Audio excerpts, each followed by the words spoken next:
start, yeah. All right. There's some folks There's a walking in, but- few people walking in, but we can begin. My name is Carrie Malkovich. I am the Vice Chair of the Technical Committee, and we welcome you to our meeting today. We will start with our introductions. How about we just go around the table and everyone can introduce themselves and where they're at, and then we'll go to our online participants. All right, my name is Mary Bonds. I'm filling in for Michael Florence in Indian City. His daughter's sick, so he's at her. So I'm here. I've never been here before, so I'm excited. Well, welcome Well, sorry, one more time. What was your name? I'm just reporting. Mary Bonds. Mary Bonds. Thanks. from Linden City. My name is Shelley Turnbow and I'm from Provo City. Scott Bird, Utah County. Eric Reynolds, with Utah Lake Commission. Carrie Malkovich, City of Woodland Hills. Josh Schultz with Utah State Parks. Sam Brager, Utah Lake Commission. Mike Rouse, Central Utah Water, West Franklin, Central Utah Water, and June Central. Thank you. Online, I can't really see who we have. So we have Chris Kelleher. Chris, Chris waves and says hi. and where's Chris from? Chris is with This is with the Department of Natural Resources. Wonderful. Thanks, Chris. Morgan, Hi, this is Morgan Faulkner with Forestry Fire and State Lands. So it is. and Sullivan Love. Just joined. You have audio yet? Sullivan, can you hear us? Sullivan's with Vineyard City. And then one more from Lehigh, Jacob Curtis. Jacob Curtis from Lehigh. All right, was there anyone that we missed joining today? Well, thank you all for being here. We haven't had a chance to meet for quite a long time, so it's nice to be back together again. Number two, review and approve the Utah Lake Commission Technical Committee meetings from June 9th of 2021. Have you all had a chance to read through those minutes? And if you have, I would entertain a motion to accept those minutes. So moved. All right. Is there a second? Second. Second. Is there any discussion on those minutes? Seeing none, let's vote. All in favor of accepting the minutes? Aye. Aye. Are there any opposed? All right. Third, review the Utah Lake Authority bill and most recent changes. Eric's going to walk through the representative's proposal.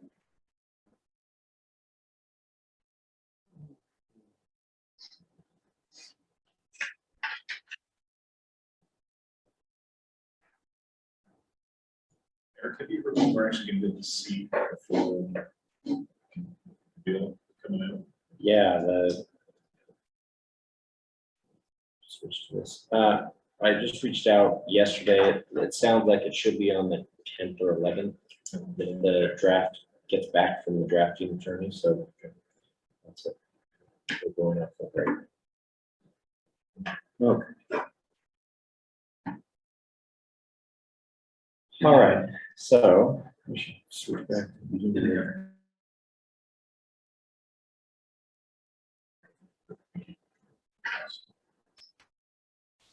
Okay, so as Councilwoman Malkovich mentioned, this is representation, and so I'm just going to walk through, hopefully have a general understanding of what the Utah Lake Authority bill is, but just kind of as a precursor, the idea behind the Utah Lake Authority bill is to create a new management structure for Utah Lake that is modeled very similarly after the Utah Lake Commission, but is intended to replace the Utah Lake Commission with an authority structure so that it has the ability to tax and to manage Utah Lake. And so we'll kind of talk through what that means, but that's generally what the structure is intended to do.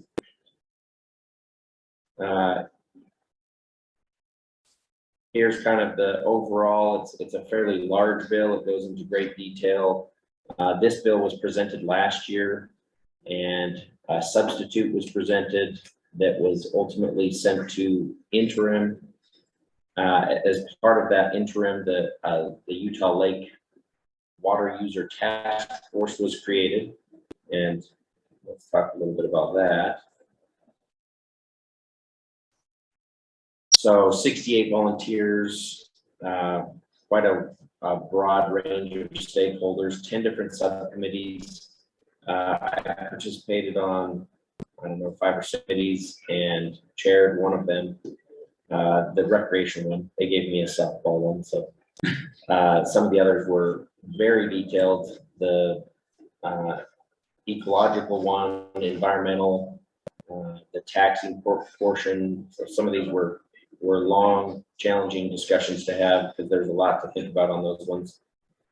The way that the bill addresses recreation, it was pretty straightforward. It supports it and very much aligns with how we work on recreation promotion today. So the drafting committees submitted their reports back in August of this year, and then the representative worked through those. It was kind of a mix of ideas, some red lines of the initial draft, and then also specific suggestions to potentially incorporate into the bill. So all of those were considered and sent to the drafting attorney that the legislature has that's working on this bill.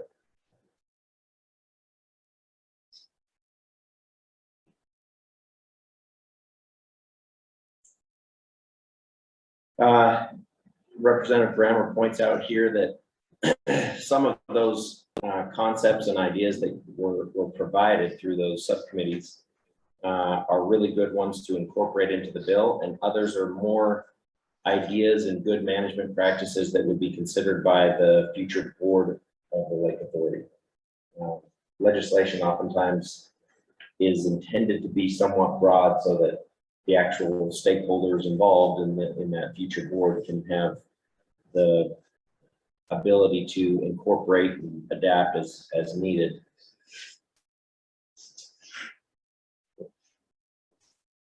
One of the big hot topics of the substitution, and so that adjusted. Previously, it would shift the ownership of the lake bed from Forestry, Fire, and State Lands and Sovereign Lands Program to the Lake Authority. Instead, in this newer version, the disposition of the lands doesn't change. So Sovereign Lands maintains ownership of the lake bed. Management of the lake, on the other hand, is their actual.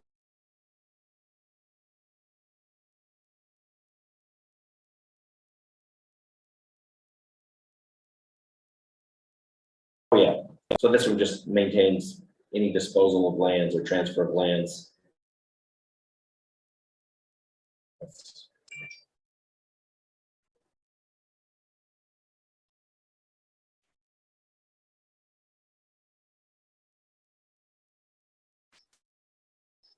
Okay, so ownership, this is the one that I was confusing that with.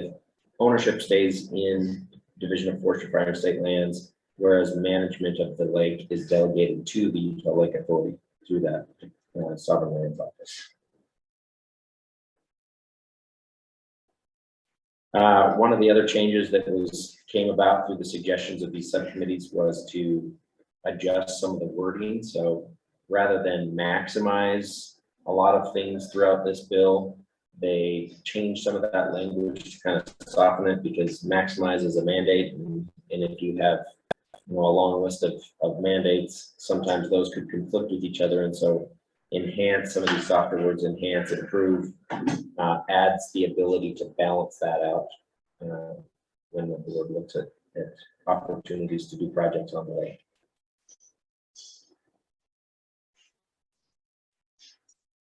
It gives the Lake Authority the ability to seek grants.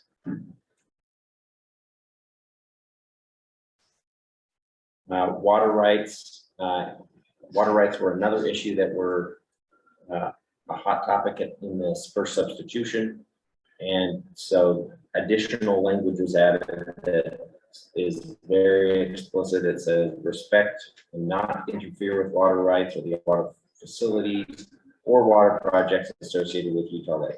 So it just entirely from Mike Rao's work in the water world, so that which is kind of a nice thing, because it's not an easy topic or an easy issue to work on. So it just made that very clear that those are separate issues. Can you keep that there? Yes. Picture of those later. We'd actually be happy to provide the emails out to everybody. Oh, that I just had somebody else ask me before. We have the present link to this presentation. great.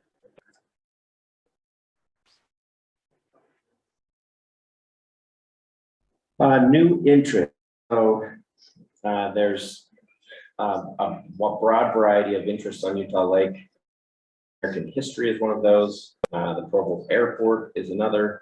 So the new language was added to make sure that the Lake Authority shall respect and maintain said Native American history, historical sites, artifacts in and around the Lake Authority boundary.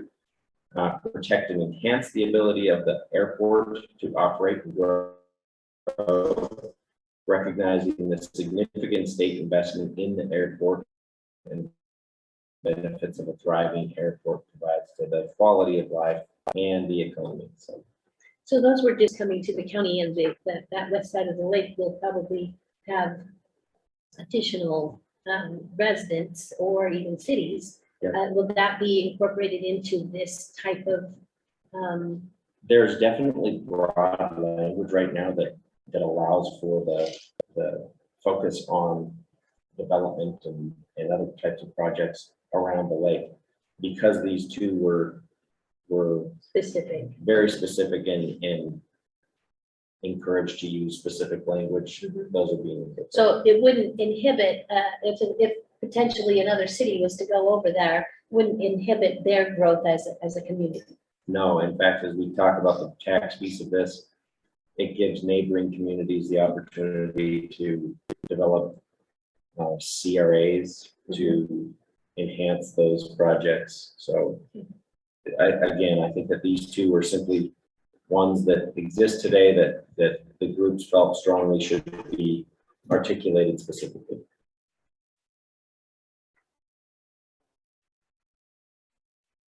Utah Lake Restoration Act. So this was included in the first substitution because it exists. Rather than incorporate that into the Utah Lake Authority bill, it has been carved out, and the Sovereign Lands Office will maintain the permitting of that Utah Lake or Utah Lake Restoration Act proposal that is in place today. And so the Utah Lake Authority won't be connected with that. Once if it were to be permitted and move ahead and there would be something on the lake, there would probably be some connection at some future date, but during this time, they're separated entirely. There was a lot of confusion that these two were intertwined, and Representative Bramwell wanted to make it very clear that they're separate issues. Yeah, the perception is that they are still combined. I've noticed a lot of. Yep. Advisory and technical committees. So it clears or emphasizes the use of both advisory committees and technical committees, and requires that those are needed. Board.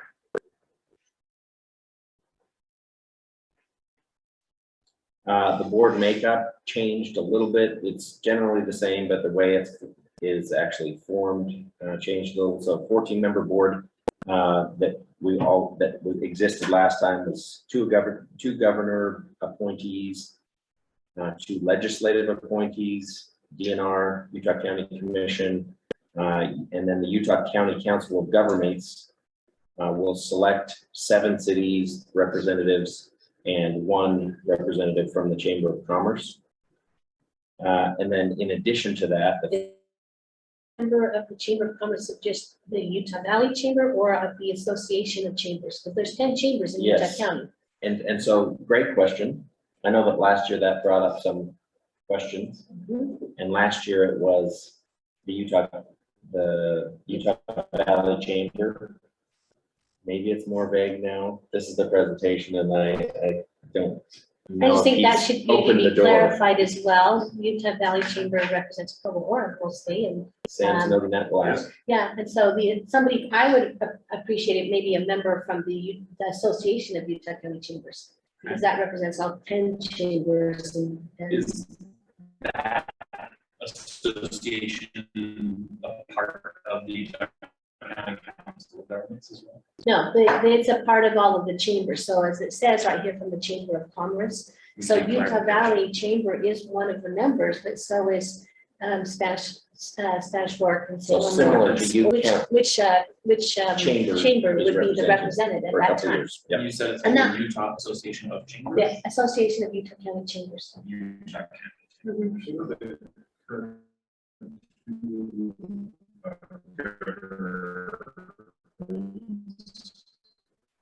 I don't know that there have been. Yeah. So iteration, it was just the same. Governor gets to appoint. Previously, it was. Oh, Utah is what they call it. And so they would assign whoever those two representatives they would want it to be. So at no point has it ever actually gone into implementation mode. So no individuals were selected back last year.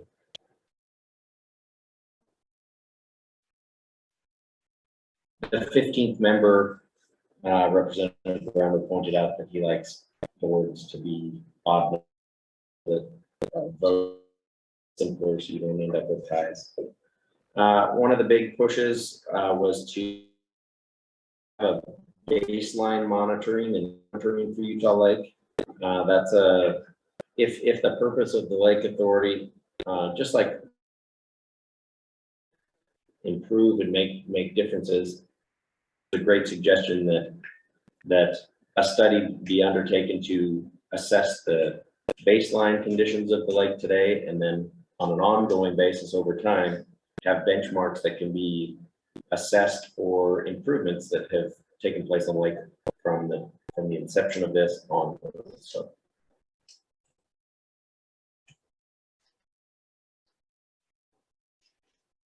Notice and transparency. I think it just added the requirement for typical open public meetings requirements for this entity. If I may clarify, I was listening to this last night. So he said, yes, it's the same general, but he added specifically that section at the bottom that he will need to provide email notice of the public meeting directly to each person. So the entity will need to maintain that email list, kind of like we do with our meetings as well, but just making it a requirement.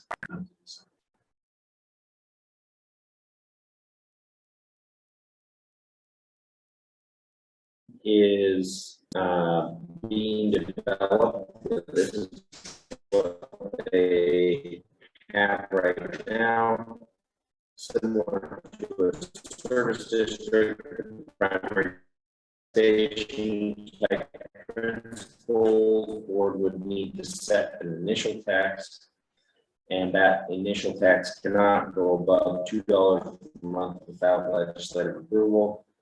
Taxing authority over Utah County only.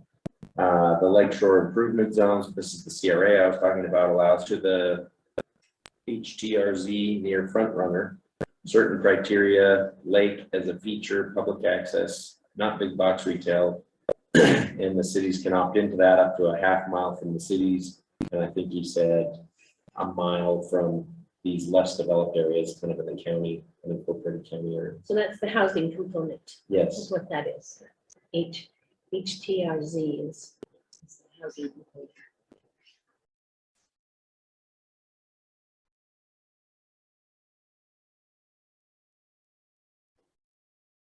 So, and then they're finalizing. So right now, Representative Brammer works with one of the legislative drafting attorneys. So Bob Reese has the document now, is going through all of these reviews and incorporating as possible all of the concepts at a policy level. And then Representative Brammer gets the bill back. According to him, he's expecting it on the 11th of this month. And then that'll give us another opportunity to see the modified version of that bill prior to the session beginning. And then he submits it, and so the governing board wanted this group to hear the changes and give any feedback that any of you had. So any ideas? Are there any comments? See it written down, it's kind of hard. I mean, I've been on multiple meetings, so I've seen some of that changes, but it's actually on there and actually read through what it actually said. Yeah. The governing board meets next Thursday. So it'd be nice if any of you do, if we can get the copy by the 10th or 11th, read through it and make sure to give those to Sam as quickly as possible so that the governing board has your opinion. It's important that this is a big change. So we want to make sure that everybody feels comfortable going forward if that's the case. But we also want to be able to share with Representative Brammer any concerns that we have with this task force and all those subcommittees. There's been a lot of discussion and a lot of changes along the way, but not all of us have had the opportunity to be involved in that level. So if there is something, whether it's your city or your organization in particular, please let us know. Is there any comments online? I didn't even ask you. I'm so sorry. Any hands raised? I think you did a good job of pulling out more controversial issues. Just with what Robin supported for the bill this time around. I think so too. Right. We'll wait for your feedback then after we receive the document. So I'll keep in contact with the representative, and as soon as we get a copy, we'll distribute it to both the technical committee and the governing board. But his response wasn't 100% that they were going to have it. So Yeah. There's a lot of bills. You know, normally we have over 1,000 bills per session, and there's probably even more this year with all of the ARPA money and other things that are happening. There's just so much out there that those drafting attorneys they've been busy. I talked with one of them a few months ago, and he said, if it's not in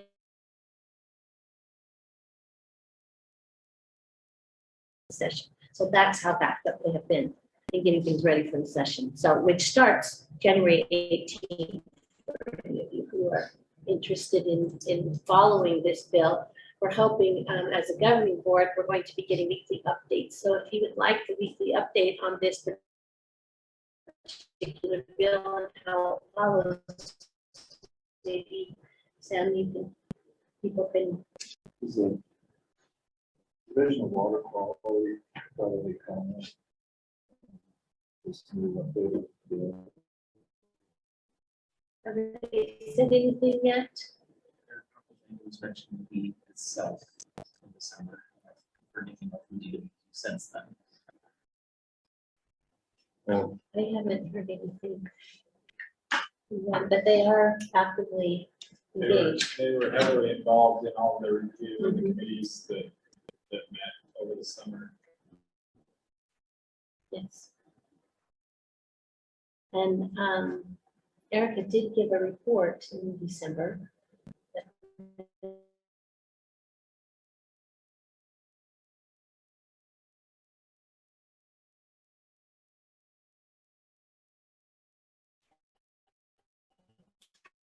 All right, then if there's no other discussion. We'll move on to number 4.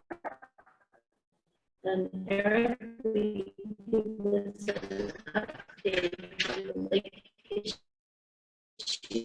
projects and priorities. Yes, this is, we were into the 5-foot, let's get updated. So this one I actually November? updating this week to today because December just finished off. We run this graph on a calendar year, not a water year, just to clarify for the water people present. So what we added to this was a active storage range. This is a Central Utah water, very important number. This red line at the bottom is the base at which water can be pulled from Utah Lake. So a couple times it has dropped below that level, but not by much. In the 30s, you know, during the Dust Bowl era, we had this huge drop in lake level. It was pretty much dry across the entire lake. It looks like back in the early 60s, it dipped just barely below that line. And then aside from that, it has not reached that point again, at least not in our recorded history. And then it's interesting to watch this because it appears that it's a pretty regular cycle that we go through this drought that come back up and we have a high point.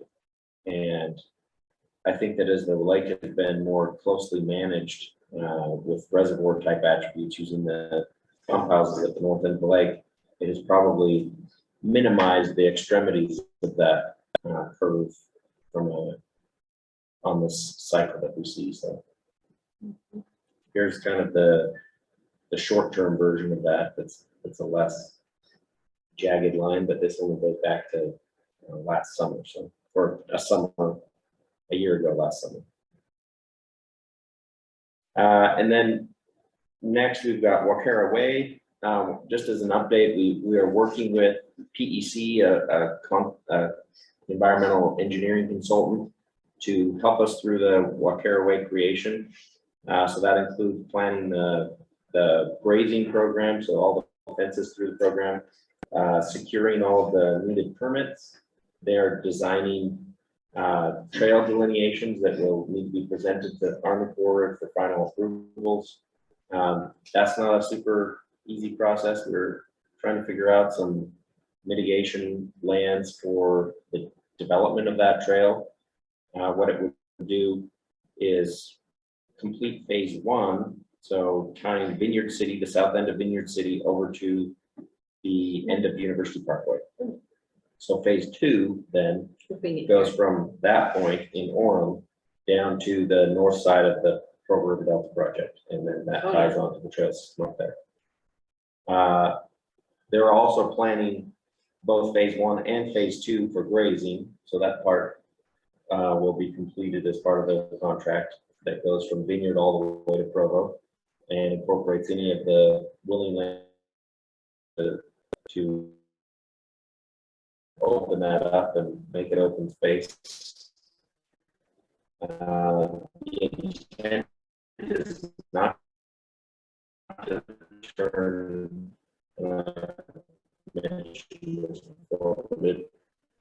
this is an open space park, so it's managed with feedback from the Division of Wildlife Resources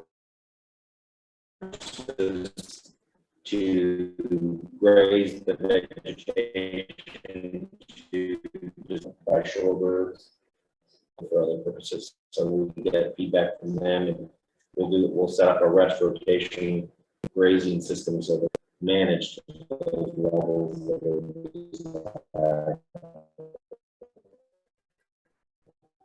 so it is a beautiful area, but there's a lot of phragmites in there. It will prime habitat for all types of waterfowl. It'll certainly pull them that way. The pilot has the vast majority of the birds in the slough area are these springs that have ponds, and the birds definitely appear to prefer the more open areas rather than the areas infested with phragmites and other invasives. So it's a really exciting project. We've got a lot of support publicly in the cities, and it will be a place that is well visited. Phragmites work. So last year, I'll give a exciting update. Not a lot of Phragmites work was able to be conducted last year. Supply chain, heard that word too much, but the supply chain killed us. We tried to order the herbicide, and just trying to work through the contracting process was very challenging. The bid that we received was drastically changed by the time we were ready to order. And it went back and forth enough that we were able to only get a portion of the herbicide last year, and it pushed it after the window in which we can actually apply. So this year we're set up nicely because we'll have plenty of herbicide up front that we can get our helicopter contract in place. And so going forward, we're probably going to split our grant in half to some degree, to have some of it available for the subsequent year at the beginning of the summer so that we can have materials ordered and so forth. One other exciting element that we've gone into this year is doing some more precise monitoring. So drone type footage that has multispectral cameras, so it can pick up what type of vegetation is there and design maps for us.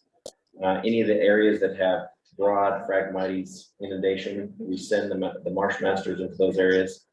And then in this upcoming year, the plan is to use that same technology, but also acquire a drone that has spray capacity, and we'll split up because a lot of time is wasted, especially the more effective that our treatments have been and the more positive the results.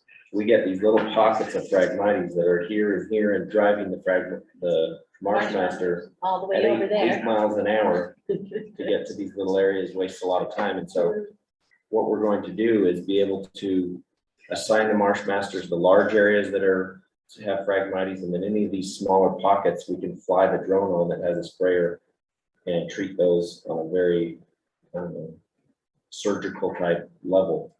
Wow. And then the drone that has the multispectral will just stay a few days ahead of our workers, scan the area, develop those maps, and then it just really improves our effectiveness, not only, you know, from a cost perspective of putting them to good work, but also allowing our desirable vegetation to come back where it is and not bother that portion, let that really come back and flourish. So that's who an will exciting be doing that? Is that the county or? the weed supervisor or weed program.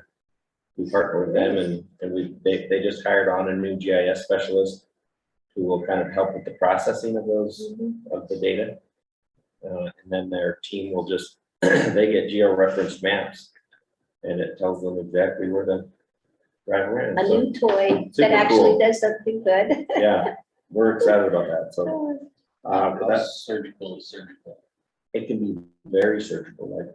Like very These- precise, these- huh? The sprayer drone flies 10 feet off the ground, and the fans of the drone push that spray pretty directly down, so they can.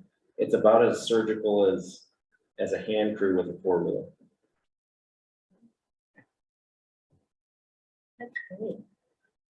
So shoreline where there's trail and then houses on one side, they could hit from the trail to the lakeshore side and hit that stuff, whereas the helicopters have to maintain a 200-foot buffer. So it'll be very, very precise. Marina camera network. I wanted to mention that we now have not only the funding in place for the Marina camera network. This is all 5 marinas to tie them together with a camera network that involves. It will give viewers a view of the marina. So boat launches. It'll give them a view of the parking at each of the marinas. And then one of the cameras will be placed at the entrance or at a choke point in the marina where people come in and out. And we'll get a traffic count. The camera pointed at the marina will also point at a choke point. And is that a? Just keep it back so we can. It'll aim at, in this marina, for example, right there at the finger jetty, it'll be aimed to view right there so that any boat traffic coming in and out, it can also capture the number of boats going in and out. So we can distinguish between visitor cars and boat traffic at each of these marinas. We've got a contractor in place that's what they do for a living, is called Lake Monster. That's laying out the network, setting up a server so that we'll have not only online access to the camera feeds, but also a portion of recorded history so that if a marina gets ransacked or something happens, we can have those marina operators provide them with access to that data and they can go back and. But pull some doing a information. specific count of the vehicle that comes in, not necessarily People, license plate recognition. no, Okay. no, just but it has the ability to categorize what's coming in. So if a cyclist comes in, Okay. it can say a pedestrian or a bike cyclist, and it can break down by cars. We're gonna give you a synopsis of the data, so you'll know every year that you've had so Yep. many, then you can actually say, but it doesn't distinguish between fishing boats. No, But I it don't just, think so. During It just identifies recreation. boats itself. but it'll do like kayaks or canoes coming in versus motorboats. I'm not sure, we haven't gotten that far into the boat analysis part of it. the yet. pictures show it's artificial intelligence, and so it can be taught to recognize more and more things. So at least on the demonstration that they showed, it has the ability to evaluate different size things, so vehicles, as we said, versus a bicyclist versus a pedestrian. And so potentially we could refine it. So if that's what you are interested to know, we can see if we And can. what is our plan on using that data?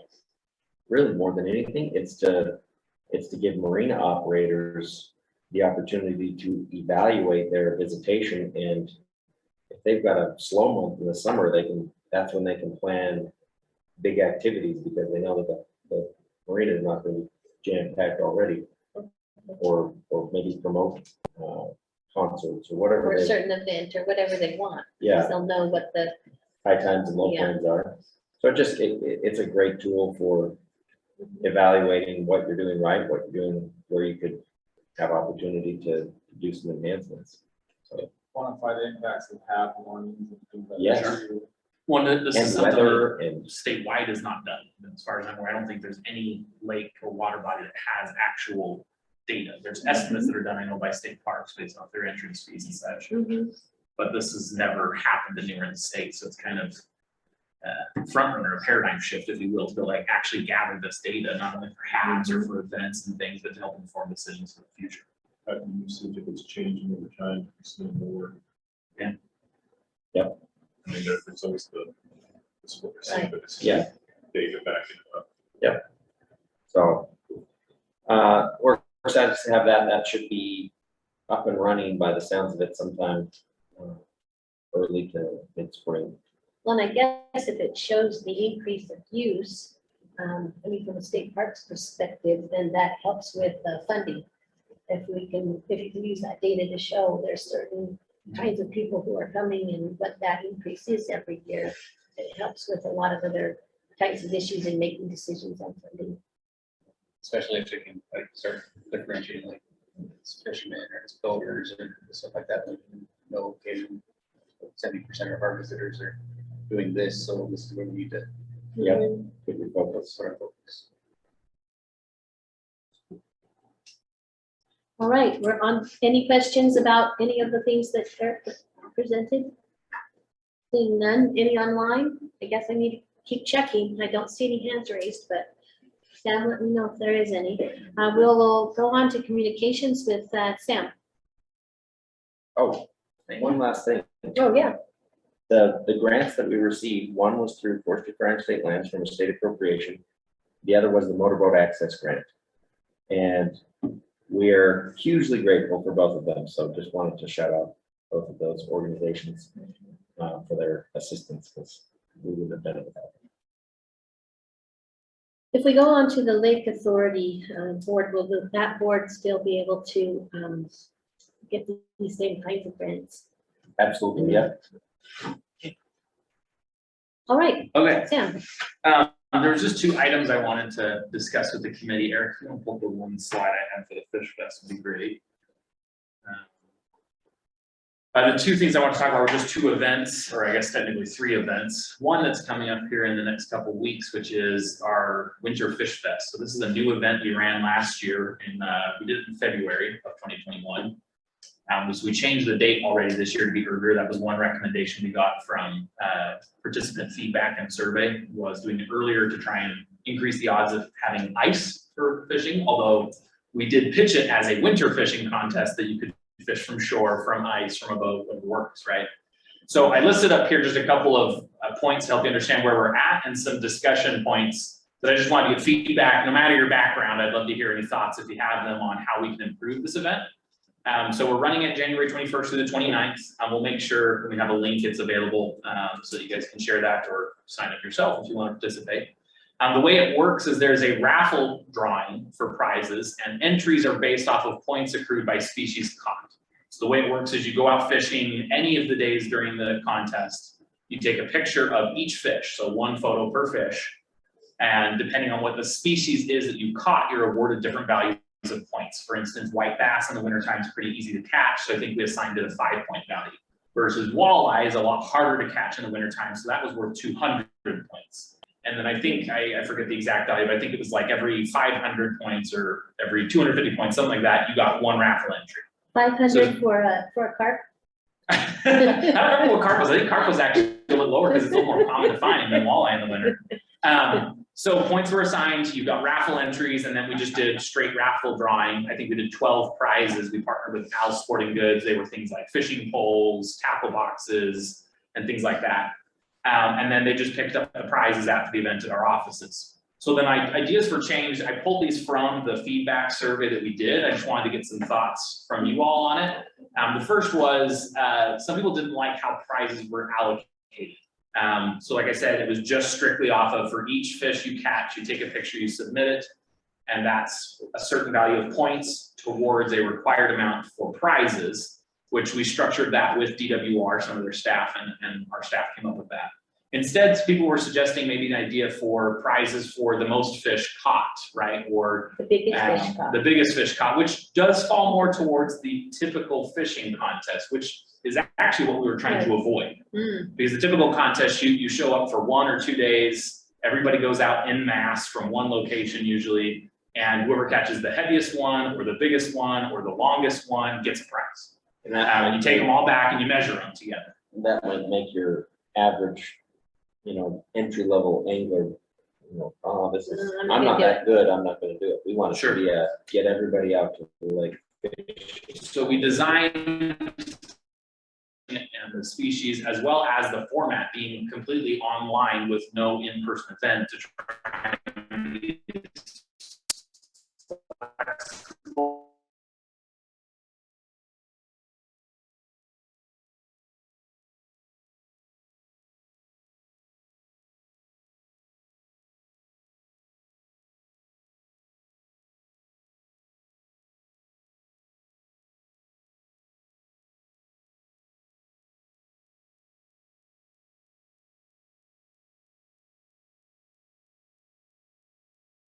This, or if they're charging how much. So a lot of people, I think right now, you guys out here, but I know they have Boat Harbor, they're killing the white bass right now. And I think what is circus? I don't know, the circus charge this time of year. Well, and maybe also that Yeah. that it could be from ice fishing, shore fishing, Yeah. boat fishing, so that those who don't have boats feel like they can still participate. Sure. Also, the photos, who are they submitting them to? Just to you? or- So, my apologies, sorry, I'm noting things down. So I guess I can just hit on all these real quick to explain. So one thing, simplifying the submission process, a few people didn't like it. The way it works right now, or did work, was each photo they had to submit one at a time to a Google form. So they just didn't like how complicated that was. It was one photo per fish and one photo per submission. So it was a lot of effort. Some people were fine with it. I had one guy submit 75 photos. So he didn't seem to mind, but there were some people who didn't like how complicated it was. There are some apps out there I found out. There's usually a cost associated. We tried to keep this cost as low as possible. It was free to attend. But they actually have apps that are designed for fishing tournaments. So there are some alternatives out there we could use. Sort of like this. Photo that we can use it for promotional activities. So when they registered, we did have a Instagram, line et cetera. saying we could use that. That was also part of why the first bullet says people in the photo. Somebody said you're missing out on an opportunity if you only ask for photos of fish. Yeah, yeah. People, right? Right. So this, the submission process, there were some people who didn't really like it. They thought it was too complicated.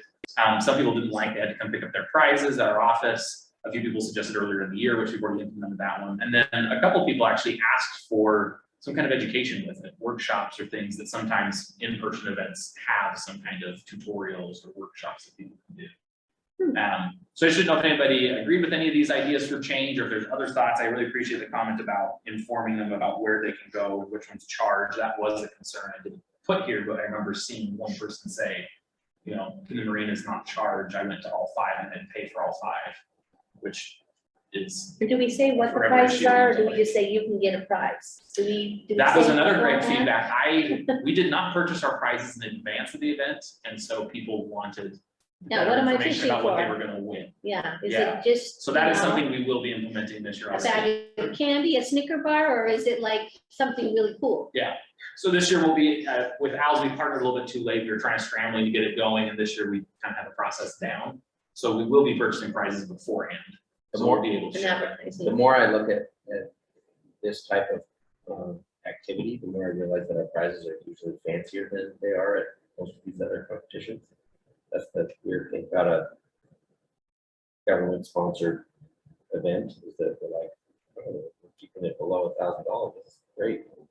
And an event where they're charging $5 a person, it's like, our prizes are $5. So, Hmm. we should advertise our prizes because they're pretty awesome. Yeah, also, do we have a flyer that our organizations could distribute? We will have one, I think digital I most mean, likely. yes, because I mean, it's coming up the 21st, that's only another week or so Yep. away. We should jump on that and make sure that our cities have it on their websites or in their newsletters, and also our organizations, if they have something that they can send out to their colleagues. Sure. Any other thoughts? Yeah, Russ? I think the education, not to, take all the time, but I think the education workshop is a great idea, and what's the guy from BW out of the Scott, Mhm. yeah, I think getting in contact with him, he's awesome. So if we were to do, I actually, when I talked with Eric, I think we actually discussed doing this last year before we got the feedback, but we weren't really sure how to put it on. Like, would it be better to have like one night, the kickoff, or maybe the end of it or something? Oh, probably not the end of it. Maybe the kickoff day, there's an online workshop where Scott Root, maybe 1 or 2 other people share some information about the lake, or is it better to break it Or up through the both. event? He could record something and then also offer, Yeah. down at the state park or at some access point on the lake, show people, the ins and outs of ice fishing. Well, since that's we've what got I was ice on just the lake. gonna say, is I had someone asking me about ice fishing the other day. Mhm. And I was trying to tell them, okay, the thickness of the ice, and you have to have an auger, and because Sure. we were driving and they saw the little tents up on the ice, not here, but at another reservoir. Mhm. And I was just explaining ice fishing to them, and I thought, there's probably a lot of people who would be intrigued with it, but are afraid because they just don't know what to do. Sure. I think the video, and then Mhm. typically the time Wednesday, Saturday, Friday, from 5 until 6, he'll be here if you have any questions, or to show a demonstration. Sure. Like what we used to do with cabela's for certain different things. Mhm. Well, I know DWR does do ice fishing seminars Yeah. through the winter But at various locations, like but this kind of a one. mini version for this event. Mhm. Here for a little. Well, and then directing them to, the mini version, and then directing them to the other things that they already have in existence. Okay. People just don't know what they don't know. I will definitely try and make submissions, like post submissions as easy as possible. The online people won't be able to see this, but this got posted the other day, so if they had to take a picture of every single On each of fish, his 100 something fish. from- Yeah, oh, yeah. then they're not gonna do it. Wow. What about just putting it on the Instagram? So, I think the way we did it last year was, honestly, it was designed to make it as easy as possible for us to evaluate afterwards. Oh, So we partnered with DWR, Scott Root and Mike Packer, and he literally went online and looked at each one to make sure it was the species they said it was, because that determined their point value, right? right. And other things. But he and I have a meeting later today to discuss it. So I think we can look at some other options. Maybe we keep the same format, but we add in special categories, right? Like the most fish in one photo or the largest fish, and they have to show a ruler next to it in the picture, right? So we could remotely still reward people who get a really big fish or catch the most in one go. Negative points for the food separate too. Yes, I think we actually put that into the point value. When we were explaining it, we stated that there would be fines for catching June center fish. you might want to consider, I mean, people always like to kind of get around and win, right? So they, Sure. they might take some generic photos at some other reservoir with a big fish, but nothing in the Context. background Sure. showing that it was here, Utah Lake, and this is just, this is to promote the lake. So maybe like to register, they have to have something identifiable in the background, How did we or do for that the last time year? frame, like they have a logo that has to be pictured with it. That part we did do. Mike Packer came up with a little card. I didn't mention it because nobody had commented about it in the survey, but it was basically just a half sheet of paper that said Utah Lake Winterfish Fest 2021 with like some rules on it. They had to have that in the photo. That way we knew it wasn't taken before the dates of the contest. So that I think we agreed with, but I We could just say something in the background needs to Something like that. show that it's Utah Lake, and we're gonna offer a prize for the best backdrop, kind of like the Zoom. There's, I forget what the oh, Zoom the thing is. Zoom background. Yeah. But whoever captures the best. I was just looking out there, that background, the mountain, but the no fishing sign. Yeah. We threw it right in front of that sign. So, okay. Any other thoughts? Just that if we can have a flyer to put out, that the prices are advertised, that there's, Got that. those types of things, I think that's what gets people excited. Okay. The second thing, thank you very much, everybody, for your thoughts, ideas. I don't know if online, I didn't see any hands come up, but feel free to interrupt me if somebody online had an idea they wanted to add. The second thing I don't have a slide for was mostly just a discussion about the Utah Lake Festival and the Utah Lake Scavenger Hunt. So up to 2019, I think that was our 14th year having the Utah Lake Festival. And with the pandemic in 2020 and 2021, we opted to not hold the festival and instead started the Utah Lake Scavenger Hunt. This is based off an idea several of the cities had done, city scavenger hunts with the start of the pandemic. People have really loved the event. We've got a lot of positive feedback. The way it functions is it's not your typical scavenger hunt of go find things, but instead they're missions that you complete. So it's an activity to read a blog post or watch a video online or do a craft. Like we have a June suckerfish coloring sheet that they print off at home, they color and submit for a prize, right? And some of the missions were at the lake. How many people can you fit on one paddleboard, or take a video of somebody in your group out wakeboarding. So it was a way to have a fun and educational experience to do with the lake. So really good feedback on it. A lot of people last year pled with us to keep doing it, even if we went back to the festival. But fast forward to where we are now with the pandemic still being what it is, we just wanted to ask for input from anybody here on the meeting today of thoughts on if we should try to move forward on the planning of the Utah Lake Festival, which normally happens the first weekend of June. Because we typically have our first planning meeting in January or February, and then our follow-up meetings later before the event. And or should we continue the scavenger hunt, maybe just at a later date? Last year we did it in September. I think the year before that we did it in July. And do we have the funding to do both? Because I got a lot of great feedback from my constituents on the scavenger hunt. They loved that for their family. They had a good time.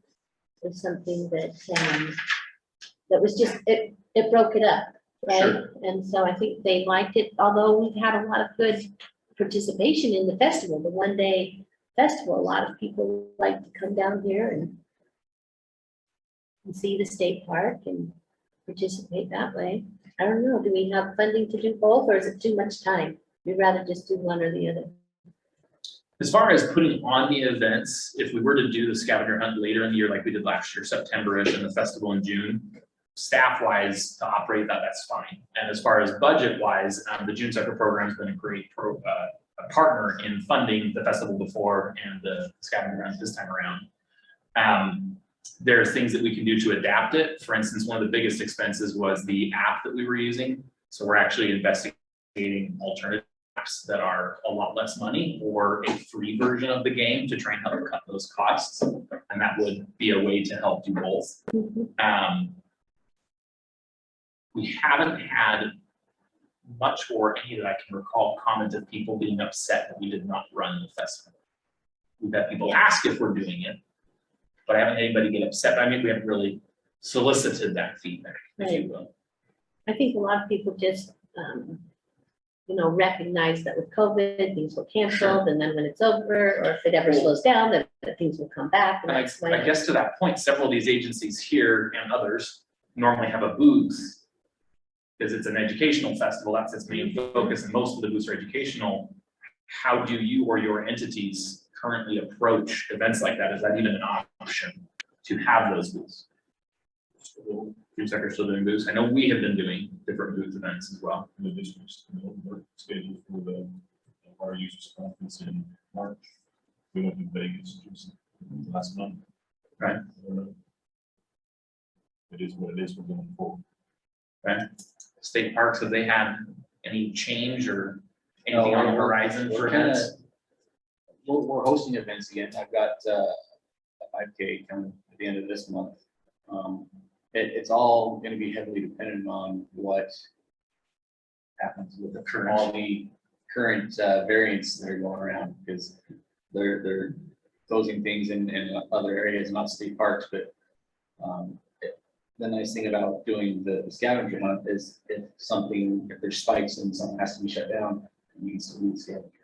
Sure. If you promote the festival and then all of a sudden you have to shut it down, kind of stuff, it's kind of, bad advertising, which we do for all of us. For the most part, people are pretty forgiving because they understand the pandemic stuff's going on. But yeah, it all depends on what happens in the future with the future variants or what comes out as to what's going to happen with mass gatherings.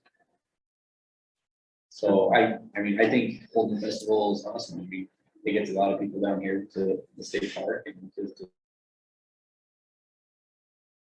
hosting it. and it's educational, because again, we're still overcoming the perception that the lake is an awful place to go to, and yet when they come to the festival and they see all this wonderful stuff, then they're not so afraid to use the lake. There are some of the numbers, like how many, I know you get the numbers. And the one event versus the other? Yeah, versus the other. So when I came on in 2016, so starting in 2017, those 3 years, attendance ranged between about 2,500 and 3,000 people at the festival.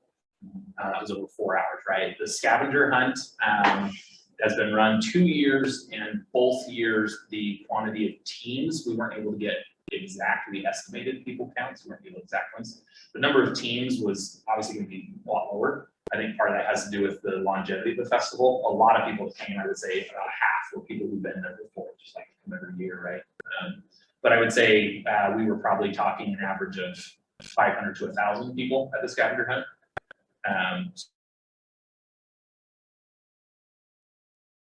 Team number, so they could have 2 people on a team, 1 person on a team, 15 people on a team. It's a little harder to track, but it's not been, low and low. I don't want to say it's not a drastic increase. Unfortunately, it would be a decrease compared to the festival. If you were to be able to evaluate the impact of the two, I think it would be an interesting assessment, because the people that are doing, especially the ones that are getting involved in the scavenger hunt, they're spending probably 30 hours or more, diving into these missions. Yeah. Mhm. And their So the- responses in The the surveys long-term back that up. impact is, these become Utah Lake lovers. I mean, they're telling everybody under the sun, like, oh, I learned this and I did this. And Well, that might be a way to market it too, is to go to Yes, the past we've people and say, we've actually hey, used can their you, quotes from the first Yeah. year, the second year Well, and was, actually have somebody them said send something that.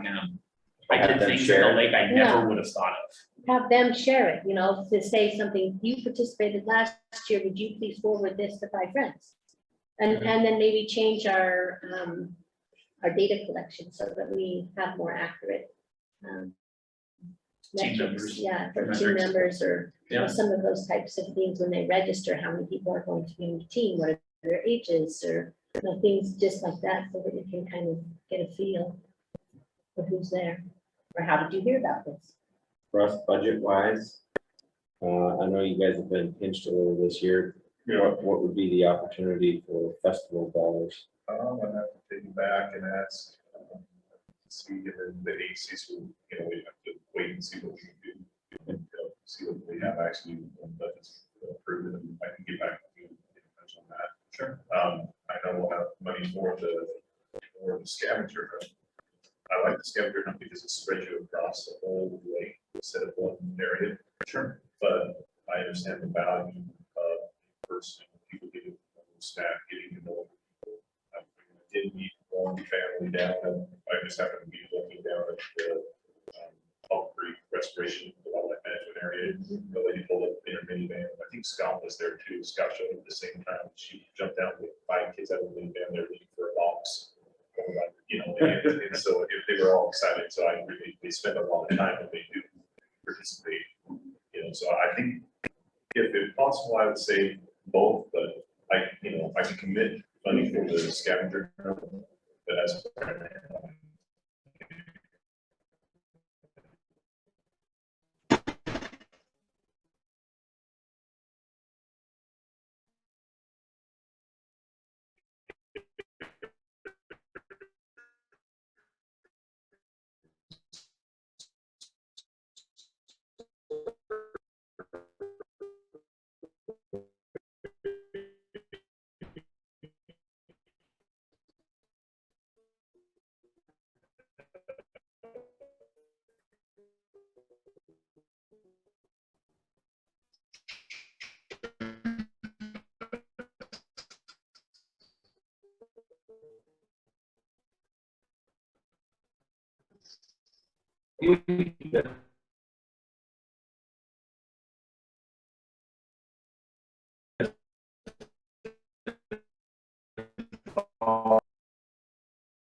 That fix it?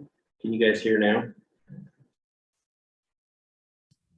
Yes. We've got, you know, So do we need to go back and start? That was just that last little bit. Oh. I meant just for Russ's report. It's pretty self-explanatory. And the first slide obviously was just the Utah lake levels that Eric had already gone over. This was just the soil saturation. And it is only down for this area, Provo, Utah Lake, Jordan River. It's not for the upper elevations. But you know, these past rainstorms and snowstorms have helped out significantly. Go to the next one. This is updated yesterday, January 5th, 2022. And this gives you an idea statewide, what are we looking for percent or stormwater equivalent? I've got a question on this one. Yes. Online, when you pull this up, there's both a bar chart and then there's the map.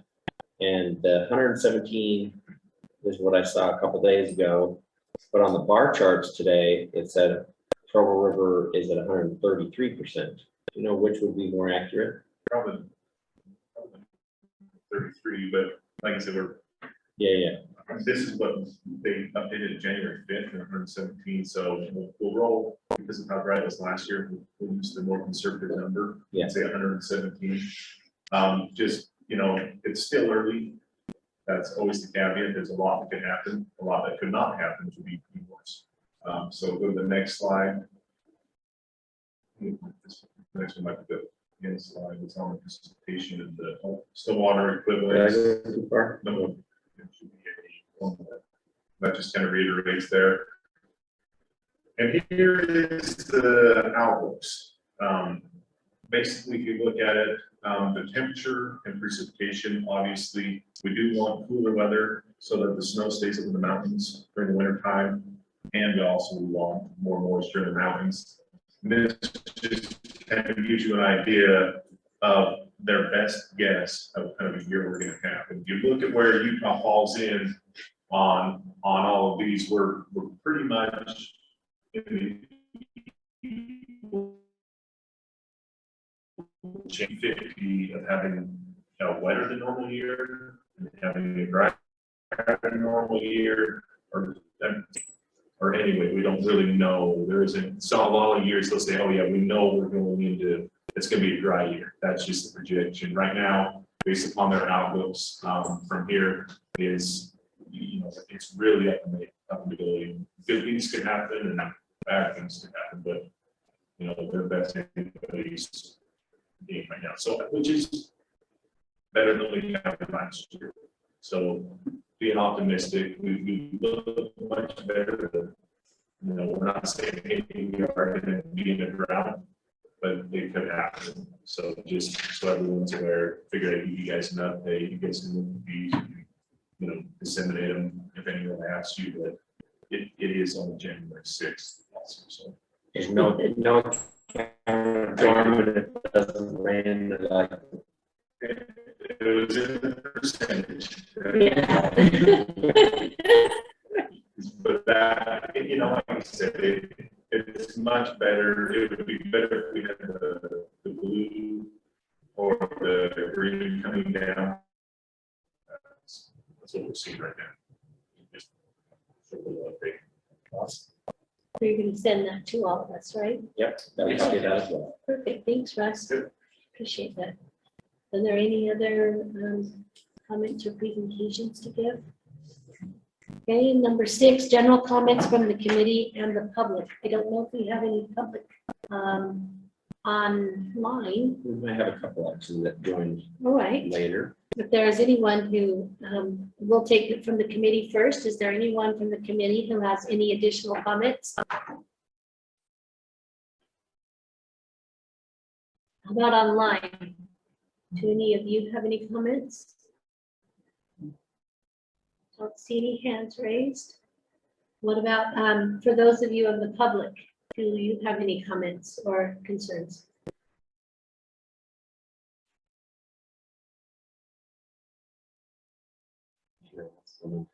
Yes, Hey, of course. Jeff, I don't know if you're able to jump on, but any updates on the TSSD projects?